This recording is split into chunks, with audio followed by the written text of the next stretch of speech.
just talk about going up against Zach, and it seems like you guys did a nice job in that first half. He came back in the second half.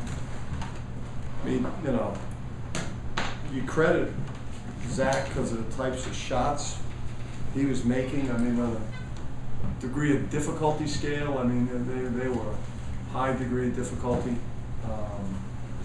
You know, tough 15, 17-foot pull-ups.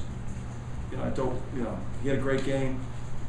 You know, 23 points. You know, I said it, you know, before the game to our guys, this is a tremendous challenge, you know, because he's playing as good as any point guard in the country right now in college basketball. And you better believe that. And we've played Shabazz Napier, and we've played, you know, some pretty good guards through 5 games. You know,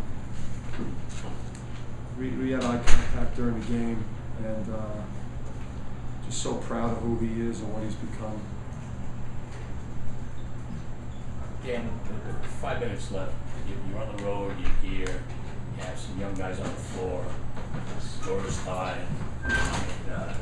It's the template for college basketball says it's going to be a tough kind of game for you to get. And Chris hits the shot, and then you run they score, you run a nice pick and roll. But your kids just seem to be very cohesive in the last 5 minutes. Chris. They seem to,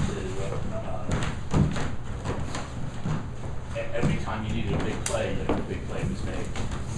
Yeah, you know, I think, first of all, we've got really good players. You know, coaches don't have it twisted. You know, it's a player's game, and the players make you look like a good coach, especially our guys, because of the character and fight that they show. But they work every day, and you know, call it, you know, athletic arrogance or feeling like they deserve to win because of the way we work every day and the commitment that these guys make, you know, to building, you know, this Wagner program. Penn's been pretty hot, especially last game from behind the arc. Today you guys held them to 2 for 13. What made the difference there? I think in the first half they got some good looks. You know, just watching watching the films of their games. They're an outstanding shooting team. 2 great senior perimeter players in Bernardini and Zach, and a really good young one in Cartwright. You know, they got some good looks in the first half. You know, maybe the constant pressure, the full court pressure, sometimes, you know, speeds it up a little bit for the offense, and maybe they rush things a little bit. But our goal going into the game was we wanted to hold them to less than 5 made threes for the game, because we know it's such a big part of their offense. We held them to 2, and we feel real good about that. Coach, I guess you do coming into tonight, you knew that not only would this be against a good team, you also knew this would be in not only one of the most historic places, Palestra, and probably one of the most hostile crowds. What was, I guess, your first thought coming in here tonight, and did it really bother you because you knew you just were coming here to play a basketball game, right? We were really excited. We talked about right after the Lafayette game in the locker room. We were excited about beating Lafayette, a really strong team. But, you know, a couple minutes after that was over, we talked about the excitement of playing in Philly. Philly's a great basketball town, and the Palestra is a cathedral of basketball. So we were all excited to be here, whether it was sold out or half full. We were just excited to play here. It's a great, you know, association for us to have them on our schedule. They're a national name. They're a great tradition, and we're honored to come here and play them. Chris, could you talk about coming home and kind of playing in the backyard and doing so well here? Well, being from South Jersey, Philly's close to me, so to see my family up in the stands, friends that I normally don't see in most of my games, it lifted me. Did you ever play here before, Chris? Yes. High school? Yeah. What about the spark that you gave this team at the bench? Not only that, sometimes you had to guard Rose, and too, you had a tough role tonight. Anything to help the team win. I just want to play my best, help the team do help the team succeed. You know, just do anything I can to win. A little sweeter than it is home and leave with a W. Yes, definitely. Teef, you're a New Yorker, correct? No, You're a Jersey guy. Jersey. You are a Jersey guy. I like that. You are a Jersey guy, and being from Jersey, it's certainly got to be a privilege for you to come back to, or at least to come to Philadelphia. Let's talk about, of course, tonight. You are one of the leading scorers of this team, along with, I believe, Tyler Murray.